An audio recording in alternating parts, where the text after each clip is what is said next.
Bismillahirrahmanirrahim. Assalamu alaikum students. How are you all? I know you are asking, and you as usual. I am also fine. I am your science teacher of Al Qadir School. Today we are going to discuss our second topic, and the topic is parts of plant. But let's review our last topic, types of plant. We have learned four types. Number one was tree. Tree was tall and have a strong or hard stem. Second type was shrub. Shrub has small height. They are short, but they have many stems. Third type was herb. Herbs are close to ground, but they have weak stems, soft and weak. And the last type was moss, that we find in moist and dark places, and it have no stem. Today we are going to learn our parts of plant in detail. We have discussed in our last class, but we have not deeply discussed in deeply. But today we will discuss deeply the parts of plant. The parts of plants are root, stem, leaf, flowers, and fruits. Let's discuss first part, and that is root. इस picture में आपको दो तरह की roots नज़र आ रही होंगी. एक रूट ये है जो दिखने में आपको मोटी नज़र आ रही है, लेकिन ये एक ही रूट है, बहुत सारी नहीं है. जबकि सेकंड जो रूट है, आपको इसमें बहुत सारी रूट्स नज़र आएंगी कि पतली पतली सी हैं, लेकिन बहुत सारी हैं. ये जो पहली किस्म है, जो कि एक सिंगल रूट होती है, लेकिन ये थिक होती है, मोटी होती है, और ये लंबी होती है. इसे हम कहते हैं tap root, TAP, tap root. और ये जो टैप रूट होती हैं, ये ईटेबल भी होती हैं. यानी कि आपने बहुत सारी वेजिटेबल्स ऐसी खाऊंगी जो आप जिन्हें आप वेजिटेबल्स कहते हैं, लाइक कैरेट है, गाजर. ये तमाम के तमाम फ्रूट वेजिटेबल्स जो आपको नज़र आ रही हैं इस पिक्चर में, ये सारी के सारी टैप रूट है, जो कि सिंगल होती है और हेल्थी, आप जिसे कह लें, या सेहतमंद होती हैं, मोटी होती हैं और लंबी भी होती हैं. मैंने आपको टैप रूट की वो एग्जांपल्स दिखा रही हूँ जो नॉर्मली आपने खाई भी होंगी और देखी भी होंगी, आपके घर में आती होंगी. बीट रूट यानी कि चुकंदर, रेडिश यानी कि मूली, कैरेट यानी कि गाजर, टर्निप यानी कि शलजम. हो सकता है शलजम आप ना खाते हैं, बहुत सारे लोग शलजम पसंद नहीं करते.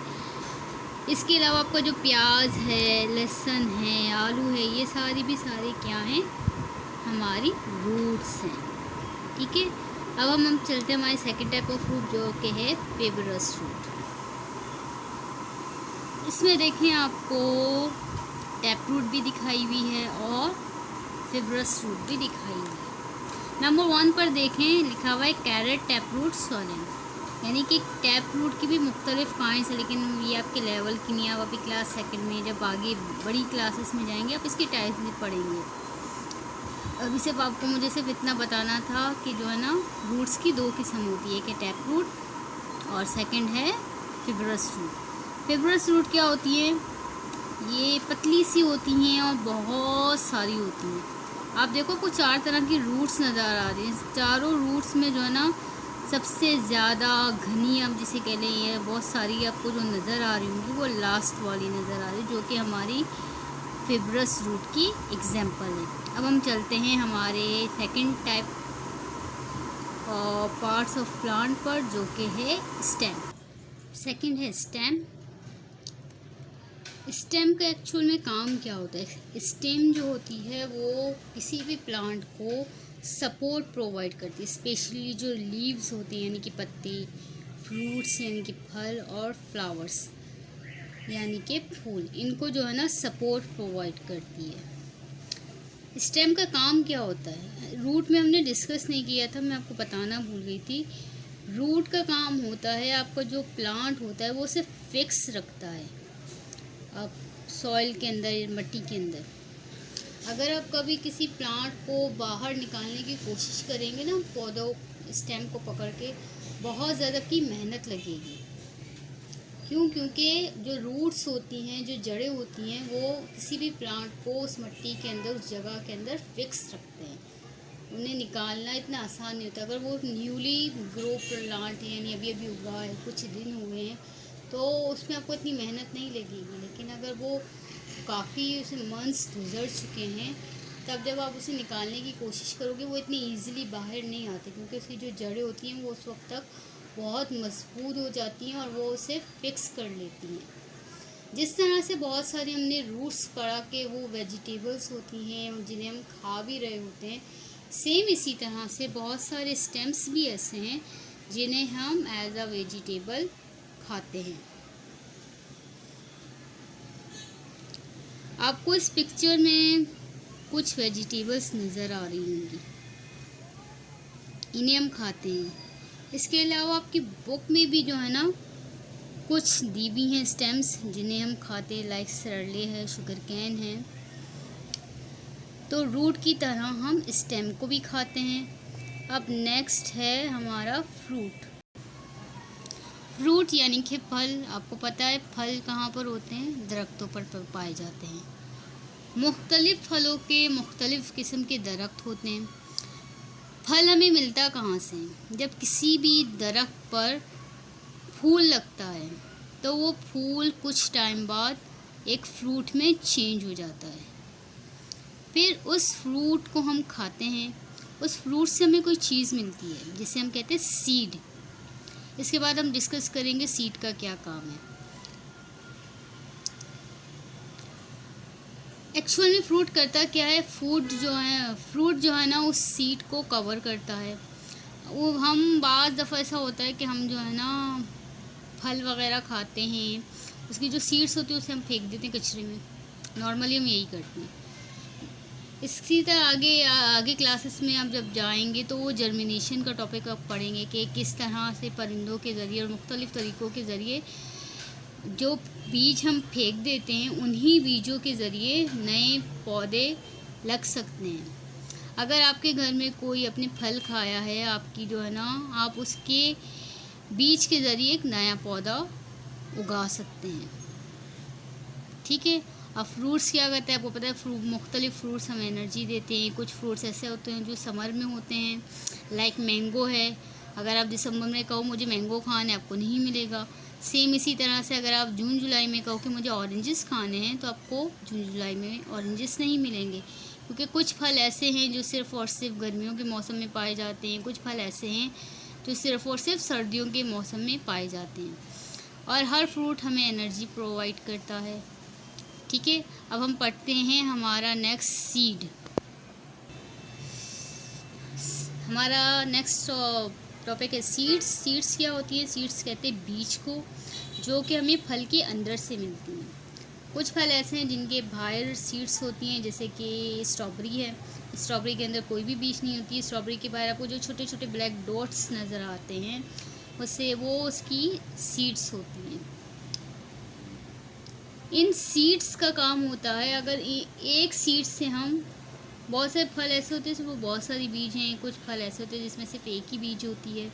लाइक हम मैंगो की बात करें, मैंगो में सिर्फ और सिर्फ एक बीज होती है, उसकी जो गुठली होती है वो सिर्फ की बीज होती है। लेकिन हम एप्पल की बात करें, एप्पल में हमें 8, 9, 10 जो है ना बीज मिल जाएंगी। पपाया की बात करें, पपाया में बेशुमार सीड्स हैं। वाटरमेलन की बात करें, इसमें भी बेशुमार सीड्स होती हैं। एक सीड से हम एक प्लांट उगा सकते हैं। अगर किसी भी जब आप एक बीज जो है ना ज़मीन में डालते हैं, अगर वो मिट्टी ऐसी है कि उसमें पौधा उग सकता है, हर जगह पे हर मिट्टी में पौधा नहीं उगता। मखसूस किस्म की मिट्टी होती है, सॉइल होती है, जिसके अंदर अगर आप बीज डाल रहे हैं, उसे प्रॉपरली सनलाइट मिल रही है, आप उसे वाटरिंग कर रहे हो यानी पानी भी दे रहे हो, तो वो बीज कुछ दिनों बाद उसमें से जड़ें निकलनी शुरू होती हैं। इसके बाद उसमें से स्टेम निकलता है, फिर उसमें लीव लगते हैं और वक्त के साथ साथ उसमें फूल और फल लगते हैं। नेक्स्ट है हमारा फ्लावर। फ्लावर्स आप सबको मालूम है किसे कहते हैं, फ्लावर्स कहते हैं फूलों को। इस पिक्चर में आपको मुख्तलिफ़ किस्म के फ्लावर्स नज़र आ रहे हैं। फ्लावर्स हमें क्या देते हैं, फ्लावर्स हमें फ्रेगरेंस देते हैं यानी कि खुशबू। इसी फ्रेगरेंस की वजह से ये इंसेक्ट्स को अपनी तरफ अट्रैक्ट करते हैं। लाइक आपने बटरफ्लाइज और बीस के बारे में पढ़ा होगा। फिर बीस इसी जो है ना, जो इनसे रस मिलता है उससे वो शहद बनाती हैं और मुख्तलिफ़ इंसेक्ट्स मुख्तलिफ़ काम करते हैं। तो फ्लावर्स हमें फ्रेगरेंस देता है और बहुत जिस तरह से बहुत सारे रूट्स हमने पढ़ा ऐसे जो हम खाते हैं, बहुत सारे स्टेम ऐसे हैं जिन्हें हम खाते हैं, सेम इसी तरह से बहुत सारे फ्लावर्स ऐसे हैं जिन्हें हम खाते हैं। लाइक आपने सुना होगा गोभी का फूल गोभी जिसे हमें कहते हैं। इसके अलावा एक और है ब्रोकोली जिसे कहते हैं, जो पाकिस्तान में तो अवेलेबल नहीं है लेकिन बाहर ममालिक में ये वेजिटेबल पाई जाती है, जो कि दिखने में बिल्कुल फूल गोभी की तरह होती है, लेकिन ये डार्क ग्रीन जो पालक का कलर होता है उस कलर की होती है। मेरे पास पिक्चर अवेलेबल नहीं है वरना मैं आपको दिखाती कि ब्रोकोली कैसी होती है। अब लास्ट पार्ट हम पढ़ते हैं लीफ। लीफ हमारे प्लांट का बहुत अहम पार्ट है, अहम हिस्सा है, क्योंकि लीव्स क्या करते हैं, लीव्स प्लांट के लिए फूड तैयार करते हैं। हमारा खाना हम फल की सूरत में, सब्जियों की सूरत में खा लेते हैं, लेकिन एक पौधा अपना खाना कैसे खाता है, वो इस लीफ की वजह से खाता है। लीफ के अंदर बारीक बारीक नसें होती हैं जिन्हें हम वीन्स कहते हैं। उन वीन्स के ज़रिए जब हम किसी भी प्लांट को पानी देते हैं तो वो रूट्स में जाता है। रूट्स उन पानी को स्टेम के ज़रिए पत्तों तक पहुंचाता है। जब वो पानी पत्तों तक पहुंचता है तो उस पानी और सूरज की रोशनी, सनलाइट, सूरज की जो रोशनी होती है जब उसे मिलती है तो वो ये दोनों मिलके जो है ना प्लांट के लिए फूड तैयार करते हैं जिसे वो खाते हैं। आई होप आपको तमाम जो पार्ट्स हैं वो अच्छे से समझ आए होंगे। अब हम बात करते हैं होम असाइनमेंट की। Page number 30, activity number 2, look in the kitchen with your mom और father, try to find some roots your family eat, listen and below. आप अपने किचन में जाएं अपनी अम्मी या फिर अब्बू की मदद से। किचन में कुछ ऐसी सब्जियों को तलाश करें जो कि एक्चुअल में रूट्स हैं। अभी हमने बहुत सारी एग्जांपल्स पढ़ी थी ना रूट्स में, उनमें से किसी भी 3 के आपको नाम लिखने हैं। आप कैरेट लिखें, रेडिश लिखें, या फिर जो है ना बीट रूट लिखें, टर्निप लिखें, जो भी आपको, या स्वीट पोटैटो, जो आपका दिल चाहे आप वो लिख सकते हैं। ठीक है। नेक्स्ट है activity number 3, take the correct column. आपको कुछ फ्रूट्स के नेम दिए हुए हैं, आपको बताना है कि इसमें मैनी सीड्स यानी बहुत सारी सीड्स होती है, फ्यू सीड्स यानी थोड़ी सी होती है, 1 सीड या फिर सिर्फ एक ही होती है। लाइक एप्पल है, एप्पल में बहुत सारी नहीं होती लेकिन एक भी नहीं होती, क्या होती है, फ्यू होती हैं। सेम मैंगो है, ऑरेंज। अब आपको, ये आपका काम है, आपको बताना है कि किस में कितनी सीड होती है। आज आपका होम असाइनमेंट है, आप इस चैप्टर का टाइटल बनाएंगे।